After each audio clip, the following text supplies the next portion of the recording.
Business development పేరిట లక్షల రూపాయలు అప్పుగా తీసుకుని చీటింగ్కి పాల్పడటంతో పాటు బాధితులను చేతబడి చేసి చంపేస్తానని బెదిరించి అమెరికాకు పరారైన పూజారిని సైబరాబాద్ బాచుపల్లి పోలీసులు అరెస్ట్ చేశారు. రెండు తెలుగు రాష్ట్రాల్లో అనేక మందికి శటగోపం పెట్టి అమెరికాలో సైతం తాను పనిచేస్తున్న గుడి యజమానిని మోసం చేసిన ఎన్ఆర్ఐ పూజారిని కటకటాల్లోకి తీస్తారు. ఇంతకీ ఆ పూజారి కథ ఏంటి?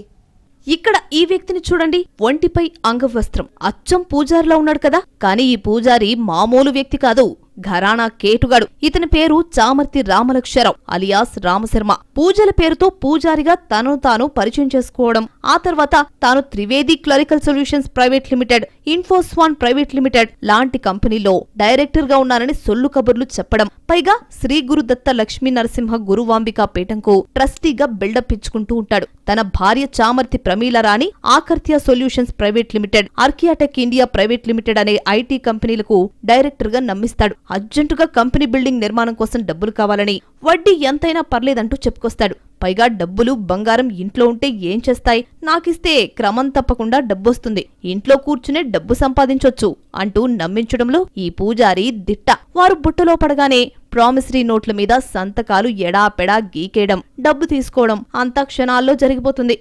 ఇక ఆ తర్వాత పూజారి రామలక్ష్మరావు చూపించే సినిమా మామూలుగుండదు. తొలుత బిజీగా ఉన్నామంటూ ఫోన్లు కూడా ఎత్తకుండా కాలయాపన చేస్తాడు. తెగించెవరైనా డబ్బులిచ్చిన వాళ్ళు అడిగితే తమకు రాజకీయ నాయకులు, ప్రభుత్వంలోని అతిపెద్ద వాళ్ల అండదండ ఉందని బెదిరింపులకు దిగుతాడు. రౌడీ షీటర్లతో అంతు చూస్తామని హూంకరిస్తాడు. చివరికి చేతబడి చేసి మీ పిల్లలను చంపేస్తామని బెదిరిస్తాడు. అయితే ఈ ఘరానా చీటర్ చేతిలో బాచుపల్లికి చెందిన నవీన్ కుమార్ అనే సాఫ్ట్వేర్ ఉద్యోగి చిక్కుకున్నాడు. 40 లక్షల రూపాయలు అప్పుగా ఇచ్చాడు. అందులో 20 లక్షల రూపాయల వరకు వడ్డీగా చెల్లించిన పూజారి మరో 20 లక్షల కోసం ఇబ్బంది పెట్టాడు. పైగా నవీన్ కుమార్ ను చంపేస్తానని, పిల్లలపై చేతబడి చేస్తానని బెదిరించాడు. దీంతో అతను పోలీసులను ఆశ్రయించాడు. కానీ అప్పటికే కన్నింగ్ పూజారి కాస్త అమెరికాకు చెక్కేశాడు. అమెరికాలోనైనా కుదురుగా ఉన్నాడా అంటే అది లేదు. అక్కడ కూడా సేమ్ క్రైమ్ స్టోరీనే రిపీట్ చేశాడు. అమెరికాలో రావిపాటి జనార్దన్ రావు నిర్మించి నిర్వహిస్తున్న లక్ష్మీ నరసింహ సేవా సమితి దేవాలయంలో పూజారిగా చేరిన రామలక్ష్మరావు తన చేతివాటం ప్రదర్శించి యజమానికి శటగోపం పెట్టాడు.